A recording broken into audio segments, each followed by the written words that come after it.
Assalamualaikum warahmatullahi wabarakatuh. Kembali lagi dengan saya Abdi Pratama Hakim.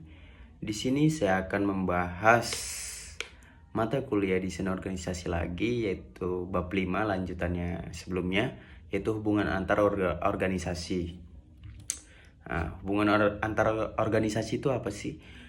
Merujuk pada interaksi dan kolaborasi terjadi antara dua atau lebih organisasi yang dapat berupa kerjasama, persaingan, atau bahkan konflik. Hubungan ini penting karena dapat mempengaruhi kinerja organisasi, baik dalam hal mendapatkan sumber daya, meningkatkan daya saing, atau mencapai tujuan bersama. Nah, tujuan hubungan tersebut itu harus mencapai skala ekonomi. Dengan bekerja sama, organisasi dapat mengurangi biaya produksi dan meningkatkan efisiensi dan mengurangi resiko. Pembagian resiko dapat membantu organisasi dalam menghadapi ketidakpastian pasar atau proyek. Meningkatkan daya saing. Kolaborasi dapat membantu organisasi dapat lebih kompetitif di pasar. Dan yang terakhir, mendapatkan akses ke sumber dayanya. Organisasi dapat mengakses sumber daya yang tidak dimiliki sendiri melalui hubungan antar organisasi. Ada ekosistem organisasi. Ekosistem organisasi, suatu sistem yang terdiri dari berbagai elemen yang saling terhubung dan saling mempengaruhi, baik dari dalam maupun luar organisasi tersebut. Elemen itu meliputi faktor internal seperti karyawan, manajemen, struktur organisasi, budaya kerja, dan proses bisnis, serta faktor eksternal seperti pelanggan, pemasok, mitra kerja, kompetitor, pemerintah, teknologi, dan kondisi sosial ekonomi.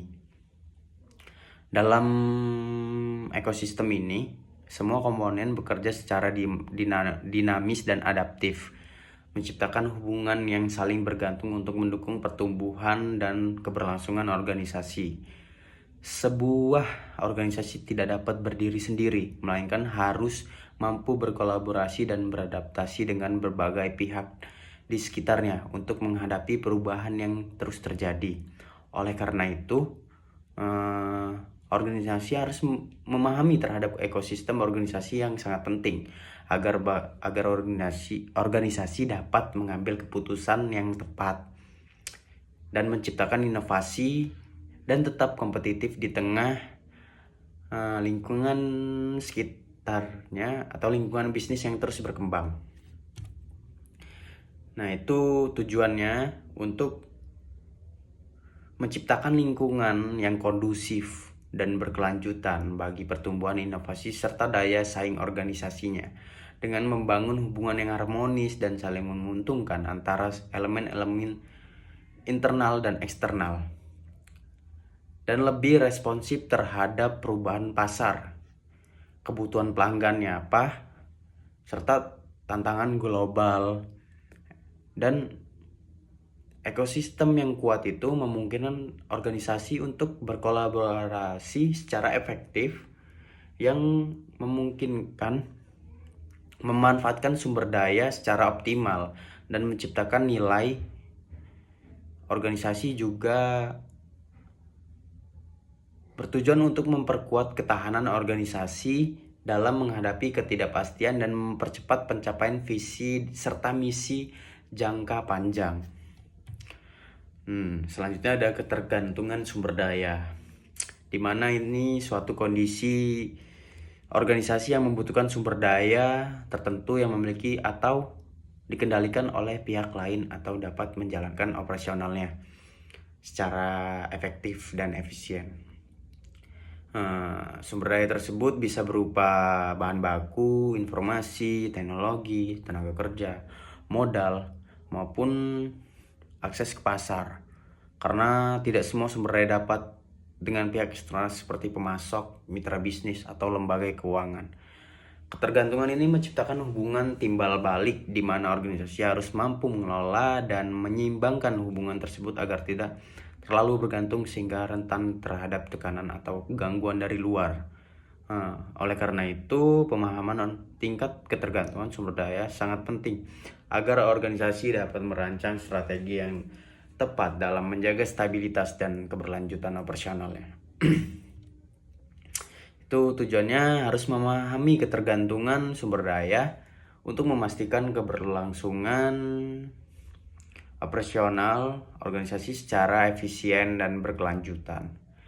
Dan dengan mengetahui sejauh mana organisasi bergantung pada sumber daya tertentu, itu dengan cara manajemen dapat merancang strategi untuk mengurangi resiko ketergantungan yang berlebihan, seperti mencari alternatif sumber daya, menjalin kemitraan dengan yang saling menguntungkan, atau meningkatkan kemampuan internal. Pengelolaan ketergantungan sumber daya bertujuan untuk memperkuat posisi tawar organisasi dalam hubungan eksternal, menjaga kestabilan lingkungan bisnis. Dengan demikian, organisasi dapat menjaga daya saingnya, meminimalkan gangguan dalam rantai pasokan, dan lebih adaptif terhadap dinamika pasarnya. Selanjutnya ada jaringan kolaboratif. Ini suatu bentuk hubungan kerjasama yang terstruktur dengan individu, kelompok organisasi, atau institusi yang berbeda, yang bertujuan untuk mencapai tujuan bersama melalui pertukaran informasi, sumber daya, keahlian, dan koordinasi aktivitas dalam jaringan ini. Setiap pihak yang terlibat saling mendukung dan berkontribusi sesuai dengan kapasitas dan perannya masing-masing, sehingga tercipta sinergi yang dapat meningkatkan efektivitas dalam efisiensi dalam pencapaian hasilnya. Jaringan kolaboratif biasanya terbentuk dalam konteks yang membutuhkan lintas sektor atau multidisiplin, seperti dalam bidang pendidikan, kesehatan, bisnis, atau pengembangan masyarakat, dan sangat bergantung pada komunikasi yang terbuka, kepercayaan antar anggota, serta komitmen terhadap tujuan bersama. Tujuannya ini untuk mengoptimalkan pencapaian bersama yang tidak dapat memaksimalkan jika dilakukan secara individu atau terpisah. Karena melalui kolaborasi itu berbagai pihak dapat saling melengkapi kekurangan masing-masing dengan berbagai pengetahuan, sumber daya, dan keahlian. Selain itu, jaringan ini bertujuan untuk menciptakan sinergi yang meningkatkan efektivitas, efisien, dan inovasi dalam menyelesaikan masalah atau melaksanakan program. Jaringan kolaboratif juga bertujuan membangun hubungan jangka panjang yang dilandasi oleh kepercayaan, komunikasi yang terbuka, serta komitmen terhadap kepentingan bersama, sehingga hasilnya yang dicapai lebih berkelanjutan dan berdampak luas. Ekologi populasi itu merupakan cabang ilmu ekologi yang mempelajari dinamika dan struktur populasi makhluk hidup dalam suatu lingkungan tertentu. Fokus utamanya itu bagaimana jumlah, kedapatan, persebaran, dan komposisi suatu populasi berubah dari waktu ke waktu, serta faktor-faktor mempengaruhi perubahan tersebut seperti kelahiran, kematian, migrasi, dan interaksi spesies lain. Ilmu ini juga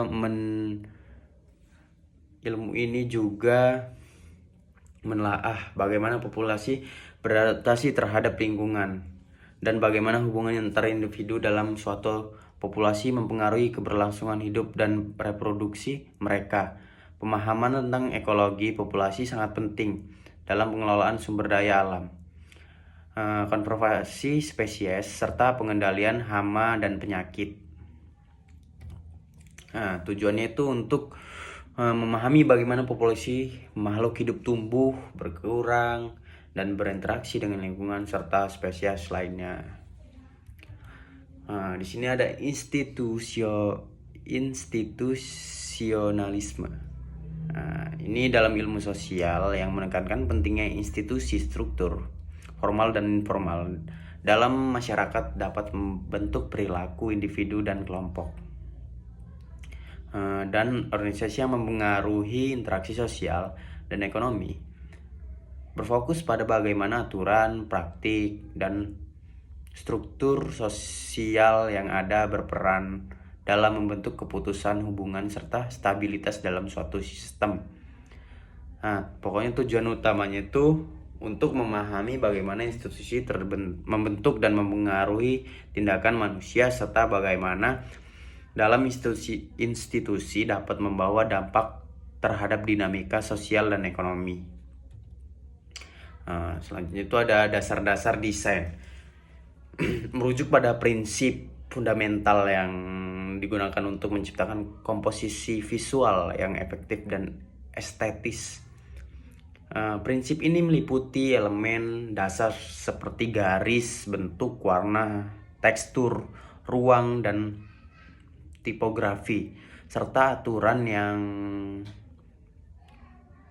pengorganisasian seperti keseimbangan, kontras, ritme, memungkinkan desainer untuk menyampaikan pesan secara jelas, menarik, dan fungsional. Tujuan utama dari dasar-dasar desain untuk menghasilkan karya visual tidak hanya menarik secara estetika, tetapi juga mudah dipahami, komunikatif, dan memenuhi kebutuhan pengguna atau audiens.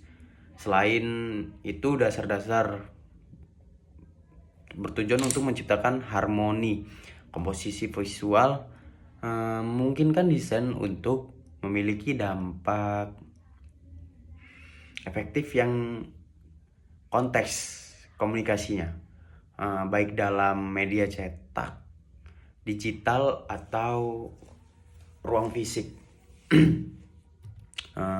Mungkin itu saja yang bisa saya sampaikan dari mata kuliah desain organisasi bab 4. Kurang lebihnya saya mohon maaf. Saya akhiri, wabillahi taufiq wal hidayah. Wassalamualaikum warahmatullahi wabarakatuh.